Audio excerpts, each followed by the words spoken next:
joining Agency Focused is an awesome opportunity to kind of marry that to help agents optimize.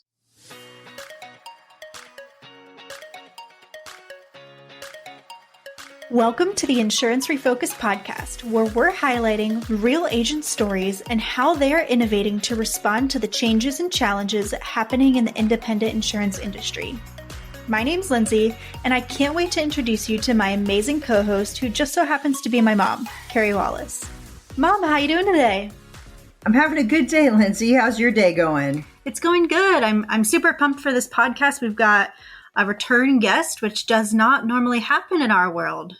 We do. We absolutely do. I'm super excited to have Thomas Mann join us, not only on the podcast, but also on the Agency Focused team. Thomas, welcome to the podcast and the team, my friend. Well, thank you, Carey. It's a little surreal to be in the very small list of repeat guests on Insurance Refocused. Lindsay, actually, have we had anybody repeat? Yes. We've had Rob Bowen repeat because we did an update on his purchase that he did. And then we had, we did a series with, who did we do a series with? It was about financial planning. Eric Garcia? Yeah, you're right. We've had 2 repeat guests. You're now number 3, my friend. That's crazy. Yeah. It's a special honor. That's good company. Yeah. That is very, very good company and a very special honor. But I'm more honored that you chose to join the team, Thomas. And for some people, that might not seem like a normal, logical thing, since we are financial based. Like, some people might be scratching their head a little bit and saying, I'm sorry, what? You put Thomas Mann on the team? So give us a little background. Like, what drew you to Agency Focus, and why is this the next best move for Thomas Mann? Well, those are some excellent questions, Carey. So I'll tell you, it's interesting that 2024 was a big milestone for me, as that was a decade in the industry in various capacities. So as such, I know both of you know this from my last podcast, so I'll keep it more brief, right? I literally grew up with deductibles in the household. My dad was a lifelong agent. He was for a captive. That's how my career started. And then I moved into the independent producer role myself, and another head scratcher from production to the software side of InsurTech. So with two dynamic startups under my belt, Agency Zoom and Donna AI, it's all kind of an opportunity to marry these things together, is what I saw as attractive. So I think it's a little bit reductive to call Agency Focus finance only, right? Because if I were going to distill Agency Focus to one thing, it's value, right? And that's both a literal number as well as kind of a philosophy. So in terms of what value your agency brings, your team brings to your community, to your clients, right? You could get kind of philosophical with that. But all of that to say, the ability to take all of this experience, whether it was the sales side, whether it was the customer experience, through my various CS roles in Agency Zoom and Donna AI, joining Agency Focus is an awesome opportunity to kind of marry that to help agents optimize, right? And whether that's regardless of what their finance motivation is, just help them optimize across operational efficiency, help them optimize their tech stack and how they can leverage, right, what the good things they're doing and take it to scale, right? So that was the attraction for me. I joined the Agency Focus team. I've known Carey for years now, and from the first time I met Carey, I noticed we thought similarly, and we always had a really good rapport. So when an opportunity arose, I was definitely interested to jump at it. Yeah, well, I'm super pumped that you joined, but you said the magic word scale. So anybody who has a small business knows that scale is the challenge. And I would venture to say there's many independent agents out there that would say that might be one of their challenges as they've grown their business over time.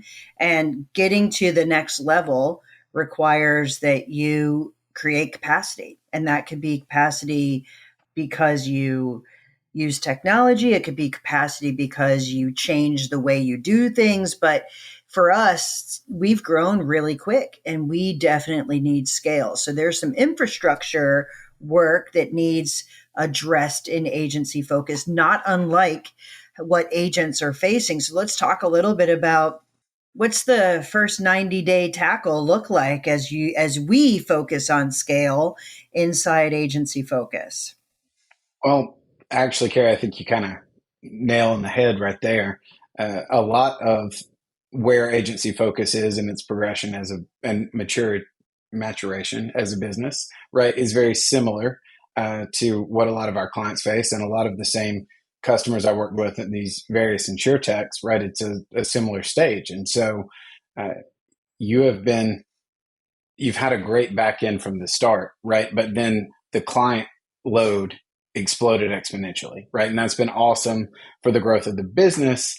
But it's now kind of put you, Carrie, in the seat that a lot of agency owners and partners find themselves in, which is I am now the bandwidth limitation of my company, right? I have so much institutional knowledge. I have so much client rapport that it's almost impossible to hand anything off. And unless I'm going to cut my now limited sleep out of the equation, how can we scale?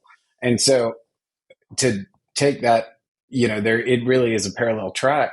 What are we excited about tackling for scale for us within agency focus? I think will mirror a lot of where agents find themselves at the start of the year here is how can we leverage technology, right? Anywhere something like RPA is huge, across our agencies, right? And I'm not necessarily saying that's the agency focus way, but anywhere you can take a small task that is manual currently, make it repeatable and mindless and not tap your human capital.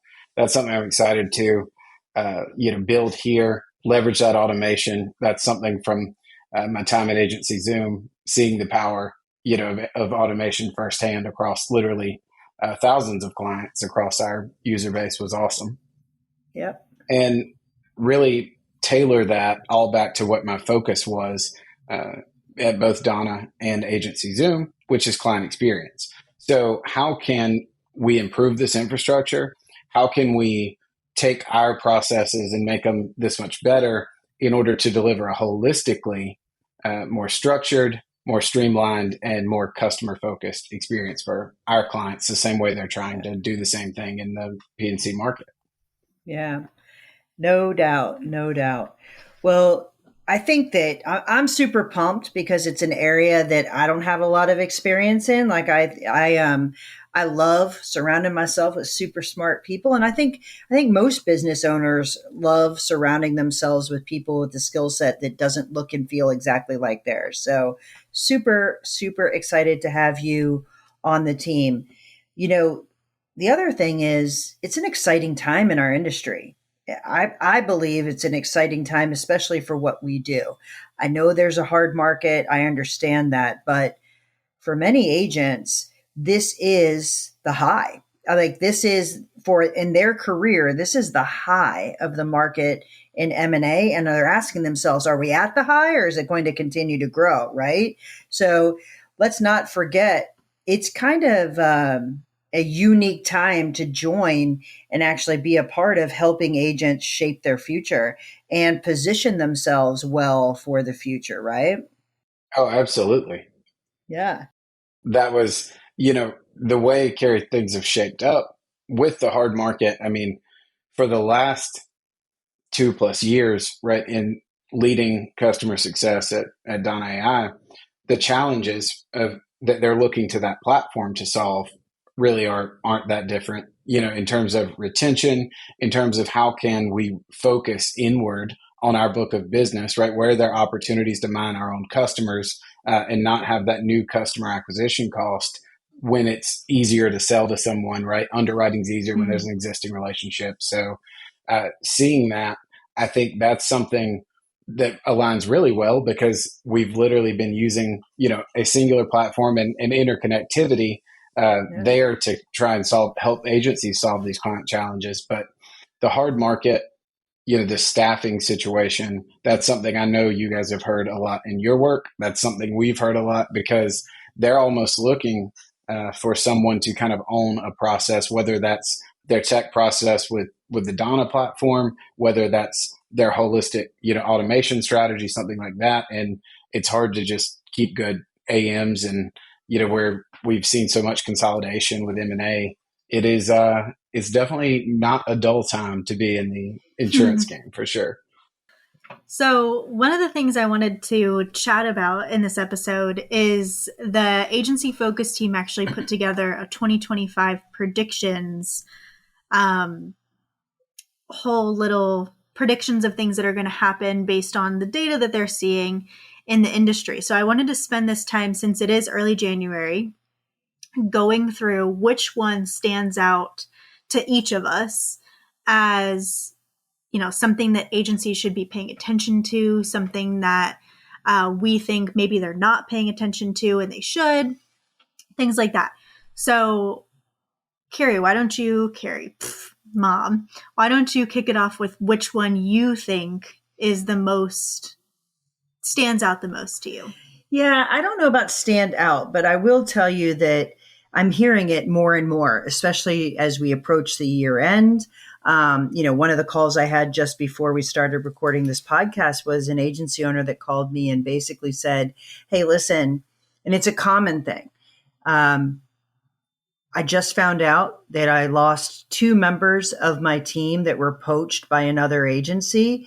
These particular staff that she called me about were account managers, and it's tough to recover. It's tough to say, "Hey, I want to go through the process and hire and train and all of these things. This might be the time that I need to sell." So there are people that are teetering on the edge of, is this the time to sell? And it feels like one or two or a combination of things happen, the straw that breaks the camel's back, and they teeter to the other side and say, this is now my sign that I want to do this. The problem with that is when you are thinking about the time to sell, you want to sell in a position of strength, not weakness. So if you lose your staff or you lose a key employee and then you go to market, the buyer is going to ask themselves, is this agency able to perform the same way without those key employees? So while it creates this pain that may feel unsurmountable, it also creates a problem in the valuation and the ongoing performance of the agency, which will reflect in the price. So as this challenge of hiring continues, I think you're going to see different responses to it and also different multiples applied to agencies that are in that position versus one that's in a position of strength. So that is a common trend. It's a common thing that's coming up, and it's a challenge in our industry without question. We have, basically 20% of independent insurance agency owners are thinking about in the next 5 years transitioning the ownership because they're nearing retirement. That number doesn't change in the producer column or the service column. The average age of a service person and producer are also in the mid 50s. So this is going to continue to happen and continue to be a problem as our demographic ages. And it's something to think about and prepare for. Well, and I think Thomas would back me up here, though. Agencies who become really tech focused and incredibly streamlined and not reliant on individual staff members, I think that this will be less of an issue, because in order to be incredibly tech focused, you have to have your processes outlined down to, how do I name this document? Who sends it? Who press sends? Who does it get assigned to? Like, you have to have all of those things outlined, which makes it incredibly easy to onboard a new staff member because it's all there documented for you. Yeah. So I think those are some things to think about as well. If you are anticipating having those staffing issues, no one actually anticipates it. I guess anticipates the wrong word, but if you would like to, bubble wrap yourself from having it impact you a little bit more, have your staff write down how they do, their job before it's too late and they're headed out the door. Well, maybe don't write it down, but maybe we can use Tango AI or something to document it, right? Something. Yeah, I'm with Well, you. at the very uh, least. not Listen, I only jump Lindsay at would a I, chance to use tech for these two rather than me be the one to think of the tech versus one of them. Like, I'm going to take my wins where I can find them, just in case anyone's wondering. Yeah.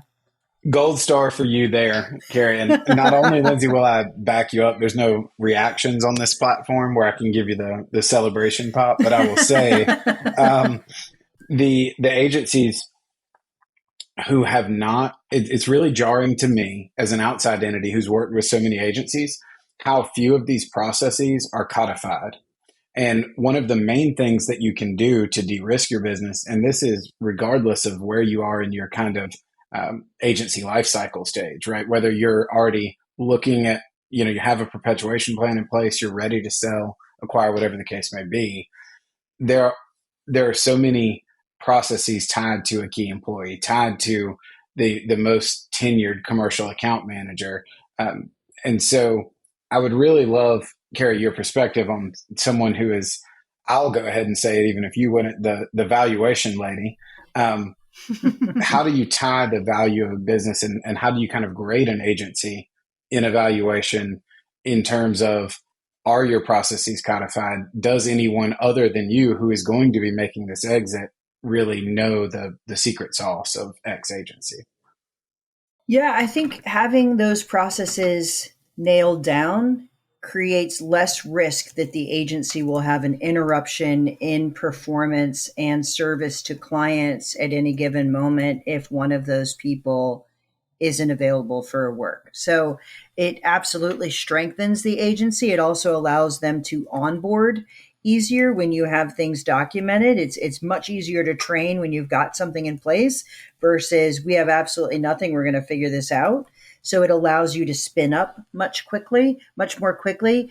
And then it only makes the risk associated with one person around their relationships, not their institutional knowledge, their relationships, their lack. No one else has any exposure into how they get it done. They now at least have that. And all you're worried about are there relationship things that you need to worry about? You know what I'm saying? So it limits the amount of risk because risk becomes exponential if the owner is the biggest, salesperson and has all the relationships and is the only person who knows how to do X, Y, and Z to run the agency, as well as all the relationships with the carriers, like, my goodness gracious, talk about, a cog in the wheel. Like, that is going to come bring this agency to a screeching halt versus one that has delegated a fair amount, documented the processes. Now there's redundancy, and one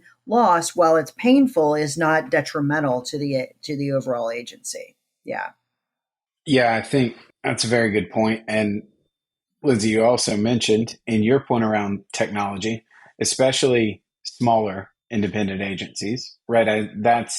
Those are the ones. Obviously, the larger your book, and it's like any investment strategy, right? In terms of diversification, the larger segment agencies were naturally less affected by the hard market in the P&C arena than some of these smaller ones. So one of the ways that they can really weather the storm, and some that we have seen actually grow and even thrive in this harder market and kind of capitalize, were the ones that were prepped through a really robust technology strategy, right? So the ones who have already leveraged some automation, right? It wasn't, if this, they had a senior account manager. I've seen this several times, right? Who had kind of was close to retirement, was kind of working part time, right? And they were still owning a really important process because they were frankly the best at it. So then, and this is actually a literal example from a client I was working with. This person had their child had their first grandchild, right? And it was like, you know what? I'm good. Little minimal notice on that. I'm ready to just be really retired.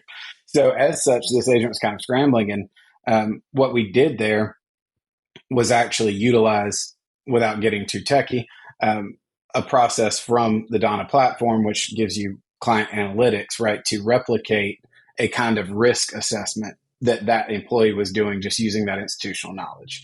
So that's just a small example, right? But the ones who have already taken some of this human process, made it as digital as possible, and then embraced that kind of bend don't break in the remarketing and the additional policy service and all the things we've seen in the last 2 years of the P&C market. So I think just like with anything, the folks who are on the earlier edge of the adoption curve, are better prepared to handle market challenges. Yeah. Well, I think there's also this divide. I mean, we're touching, but we're basically dancing around it. Like someone who loses employees, someone who doesn't have processes, someone who basically stays past growth, like is thinking about this, but not making a decision, and gets to the point where their agency is either flat or declining. There's this gap where I think that there's this impression that all agencies are created equal and all can command the same multiples. But the reality is agencies are going to command the multiples that are reflective of where they are and what their performance is and what their expected ongoing performance is. So there is a divide happening, and you got to know where you are in that divide. Like, am I investing? Am I positioning myself? Am I attracting new talent to my agency? Am I creating efficiencies by leveraging technology? Am I getting hyper focused and allowing myself to get efficient because I have a niche? Like, all those things create a different performance for an agency. So that divide is real. Where you are on each side of the divide matters. The reality is, though, multiples have increased over time. So you're still going to get a better multiple than you would have 10 years ago, but it's not going to be the same as the agency that's performing at its highest. Mm-hmm. So to me, that's the biggest headline. It's not like multiples are declining, but multiples are now reflective of your performance. And you should be aware of that. And we should be talking more about that rather than, what did so-and-so sell for? Because it really doesn't matter what that other person sold for, because they aren't your agency. So, yeah. Anyway, that's my soapbox, and I'm going to probably die on that hill for sure, The only other part that really stood out to me in the article was agencies who had a reduced PIF count but retained their base revenue. They're really going to struggle when this hard market softens, and they are basically going to have to rebuild their client base. I think that's, I don't know if I'd be wrong in saying, do you think that's going to be a reason a lot of people sell? Could be. Yeah. And the not savvy buyers might actually overpay for agencies. If you're not smart enough and you don't have the data, and if you're really going on a multiple of revenue right now, and there's rate that caused that revenue to grow, you could be led to believe the agency will continue to grow when in reality, when rates level out, that agency was flat. So you could overpay. That's a problem that I think will definitely happen if someone's not a savvy buyer and doesn't get some advice. I also think it's kind of one of those metrics that stays hidden, because from working with Indium and looking at carrier reports, PIF count's not always included on every single carrier report that you get.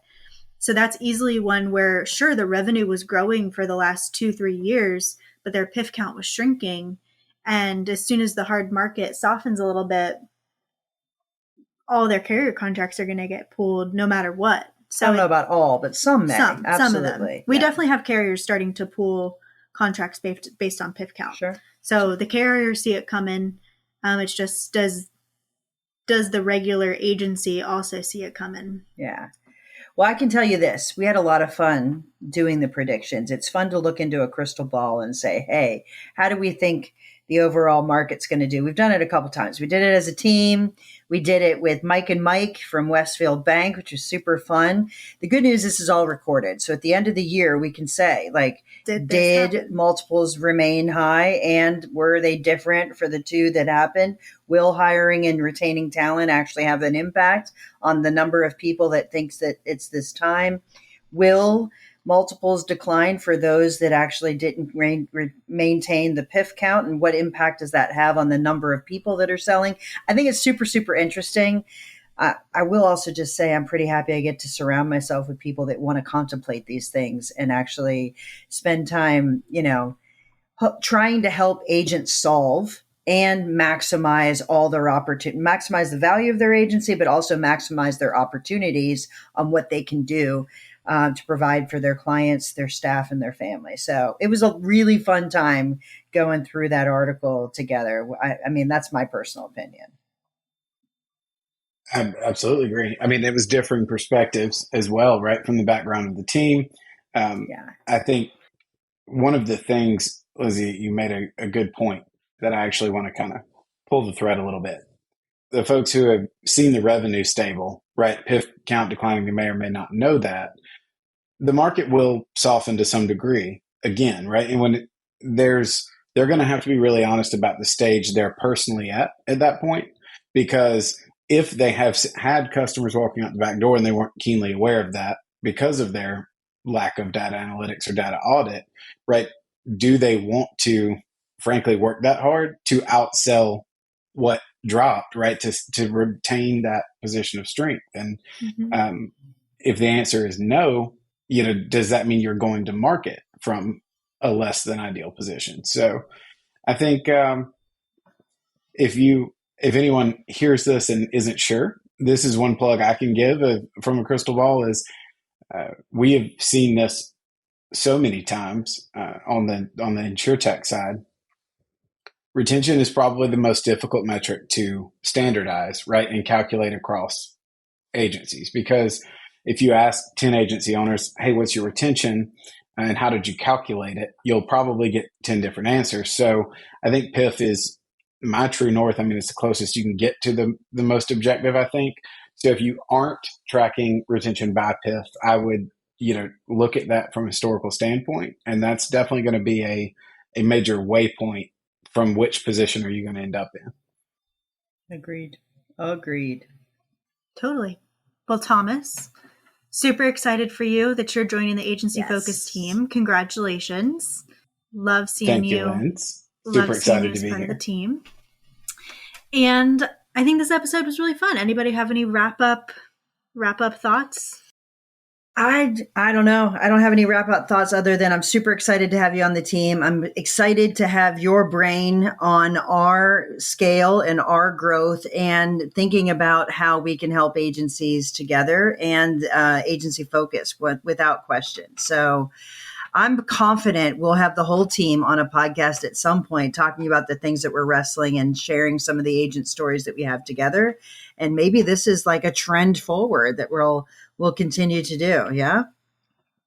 Oh, I certainly hope so. I mean, I don't want like you two ladies being the ones to have all the fun, maybe we can get out from behind the screen every now and then. No, I'm super excited to be here. And I'm definitely going to set a Siri reminder after we wrap this for December 26th to see how this aged, right? With these predictions. Love that. No doubt. You got to go back and say, what were those 2025 predictions and how close were we? So, all right, man. Well, I'll be seeing you soon. How about that? All right. Thanks for having me, ladies. Thanks so much for tuning in to the Insurance Refocused podcast. If you enjoyed the episode, please be sure to hit subscribe and leave us a review so you'll never miss us. Want to learn more about how Agency Focus can help you grow your agency? Head to agency-focus.com or email Carey directly at carey@agency-focus.com. If you need to get in touch with me, feel free to shoot me an email at lindsay@agency-focus.com. Thanks so much for tuning in. We'll see you next week.